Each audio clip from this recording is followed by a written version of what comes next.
आपकी माँ आपसे बोलती हैं कि बेटा घर में आके खाना खाना, बाहर से खा के मत आना, है ना। ये इतने ही पंचुएशन के साथ, इतने ही स्ट्रेस के साथ बोलती है, बेटा कितनी बार कहा है बाहर से मत खाया करो, घर में आके खाना चाहिए ना। अब आप अपनी माँ से बोला, माँ रिपीट करना इस बात को। बोले क्या?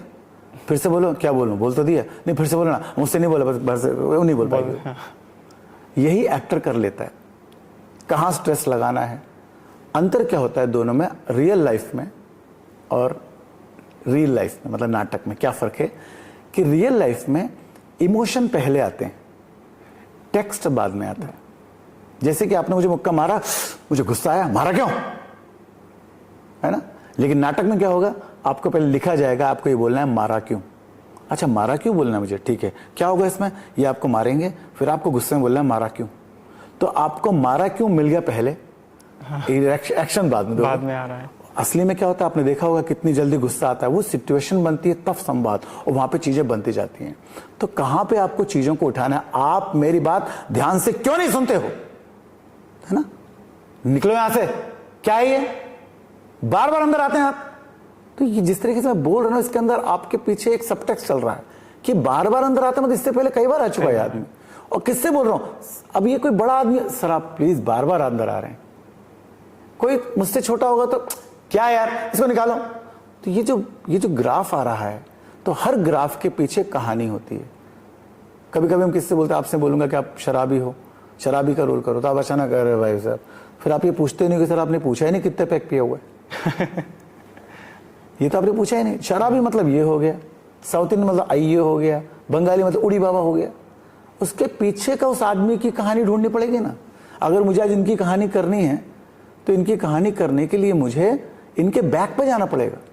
ये जैसा बोलते हैं ऐसा बोल दूंगा तो नकली हो जाएगा।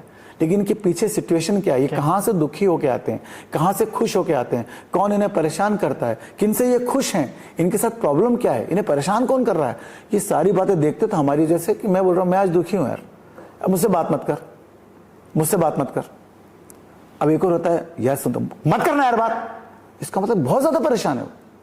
अब एक और होता है कि भाई ये मुझसे बात मत कर यार, बात वही है लेकिन आपका सबटेक्स्ट क्या है, आपके पीछे का, उससे ही हमारा वॉइस उठती है। हमेशा नाटक में एक खास बात होती है कि प्रोजेक्ट करना, क्योंकि वो ये बोला जाता है कि आपकी आवाज जो है वो पीछे तक पहुंचे, यहां तक इनको ज्यादा शोर ना लगे और पीछे वाले को कम ना लगे।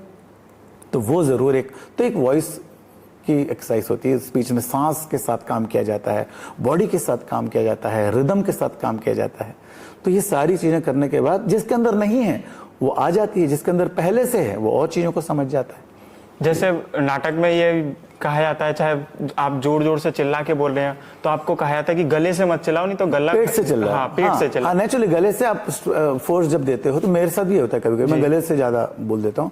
वो आपको तो पेट से कैसे बोला जाए, वो टेक्निक है, वो फिर ब्रीदिंग है, उसके एक्सरसाइज से वो तो बताएंगे आपको जब वॉइस एंड उसका स्पीच का एक्सरसाइज होगा। जब भी आप बात करते हो पेट से, एक बहुत एक्सरसाइज मैंने कल सुनी थी, याद नहीं आ रहा मुझे, वो कल ही मैंने देखी थी। वो उसका आपको जब भी आप पेट से बात करते हो तो आपका पेट अंदर की तरफ जाता है, और जब आप मुंह से बोलते हो तो आपका ही पूरा बॉडी रुकी रहती है। तो जब भी मैंने अच्छे एक्टर को देखा है, जब भी वो बोलते हैं उनका पेट अंदर की तरफ सांस, तो आप ब्रीद लेके जब आप बात करते हो, गले से बात करना मतलब पूरा फोर्स यहाँ लगता है। कई बार ऐसा होता है कि आपका थोड़ी देर बाद खराब हो जाता है। हाँ, तो बात आवाज तो यहीं से आ रही है, लेकिन ताकत आप यहाँ से लगाते हो, यहाँ से ताकत नहीं लगाना, है ना। और मुझे अभी तक इस तरीके की प्रॉब्लम नहीं आई कि मुझे पेट से बोलना है कि मुंह से बोलना है, मुझे अभी तक वो दिक्कत अभी तक नहीं आई। लेकिन जो रेगुलर एक्टर है, मैं क्योंकि निर्देशक हो गया हूँ, तो मैं मंच पर से तो मुझे तो आउटपुट चाहिए रहता है, तो मैं तो तुम पेट से बोलो मुंह से बोलो, मेरे को तो अच्छे से चाहिए बस। अब वो सामने वाला एक्टर की प्रॉब्लम है कि वो किस तरीके से एग्जीक्यूट करता है अपनी वॉइस को, है ना। कुल मिला के आपकी आवाज लोगों तक पहुंचे, प्रोजेक्शन के साथ पहुंचे, स्ट्रेस लगा के पहुंचे, स्पेस कहाँ दे रहे हो, मॉड्यूलेशन कहाँ दे रहे हो, पंचुएशन कहाँ दे रहे हो, आपका एक्सेंट क्या है, किस भाषा में आप बात कर रहे हो, इस सब की स्टडी की जाती है जब एक एक्टर काम करता है। तो जैसे सर अलग अलग राज्यों से बच्चे आते हैं पढ़ने के लिए, जैसे बिहार के हो गए, हरियाणा के हो गए, तो उनके हिंदी भी जो बोलने का बिल्कुल आप बोलेंगे तो डायरेक्ट पकड़ में आ जाएगा इस पे कितनी मेहनत करनी पड़ती होगी कि भाई तुम बिल्कुल हिंदी चाहिए, क्योंकि आप हिंदी भाषा नाटक कर रहे हैं तो कम से कम हिंदी तो बोले ही वो देखो नॉर्मल वाली। कभी कभी ये भी होता है कि वो तो सीखने आया है। हम हमेशा अपने स्टूडेंट्स को एज ए स्टूडेंट ही लेते हैं, हम इन्हें प्रोफेशनल एक्टर अभी नहीं ले रहे। और ये पक्का है कि या वो हिंदी सीखने नहीं आया, वो अभिनय सीखना है, अभिनय की बारीकियां सीखना है। तो वो अपने बेल्ट में जब काम करेगा, अपने प्रांत में, अपने रीजन में जब काम करेगा जाके, तो उसको वो अभिनय काम आएगा, ना कि वो भाषा काम आएगी। तो हम लोग कोशिश करते हैं कि भाषा पर ज़्यादा हम लोग नहीं जाते, लेकिन इस बहाने उसकी हिंदी ठीक, अब हिंदी तो सार्वभौमिक है, हिंदी तो सबको सीखना चाहिए, तो वो हम हिंदी सिखाते हैं। लेकिन नाटक के अंदर हम उनसे ये उम्मीद नहीं करते कि तुम आसाम की लड़की हो तो अच्छे से बोलो। हाँ, सा और शाह की प्रॉब्लम ठीक करते हैं, लेकिन एक्सेंट कोशिश करते हैं कि हो जाए, लेकिन 100% की उम्मीद हम नहीं करते, क्योंकि वो यहाँ काम नहीं करने वाले। क्योंकि जो भी हो, आप गलत हो सही, फाइनली आपका प्रोफेशन आपको नकार देता है। आप बोलोगे सर मैं आसामी हूँ इसलिए हिंदी अच्छा, नहीं भैया हमको हिंदी वाला चाहिए, तुम हटो। तो फिल्मों में ऐसा होता है, फिल्मों में हाँ एक आसामी लड़की है वो हिंदी बोल रही है तो ले लेंगे आपको। लेकिन अगर आप बोलोगे नहीं आपको एक मलयाली लड़की दिखानी है और वो आसाम से ले लेंगे, तो ऐसा नहीं होता। फिल्मों के अंदर हर चीज क्लियर होती है, मुझे वो चाहिए तो वही चाहिए, मुझे उस जगह पे शूट करना तो वहीं करना है ना, मुझे इतने उम्र का आदमी चाहिए तो इतने उम्र का आदमी ही चाहिए।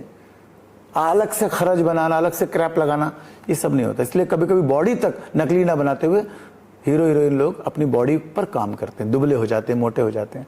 तो इतना एक रहता है। क्या बात है सर, मुझे तो मतलब ऐसा लग रहा है कि अब मतलब जर्नलिज्म छोड़ के थोड़ा सा प्रैक्टिस करूं, इधर भी आऊं। सभी लोग ऐसा ही सोच रहे हो, क्योंकि आपने जो जो बातें कही बिल्कुल रिलेट की और मजा भी आया काफी। Thank you so much sir, आपने बहुत सारी हमें बातें बताई जो आने वाले समय, जो बच्चे ये भी जान रहे थे कि हाँ मुझे थिएटर करना है, बट शुरू कैसे करूं मैं, मतलब छोटे यहाँ पे अब दिमाग में ही रहता है कि अगर मैं इन ग्रुप को कर लूंगा तो मुझे समझ में नहीं आएगा, यार ये तो छोटा है ये बड़ा है। लेकिन आपकी बातों से यही समझ में आया कि जहां भी आप शुरुआत कर रहे हो बस करो, फिर उसके बाद आप कोर्स करो। Thank you so much sir, आप आए, और आप सभी का भी बहुत बहुत धन्यवाद। देखते रहिए निखरता दर्पण।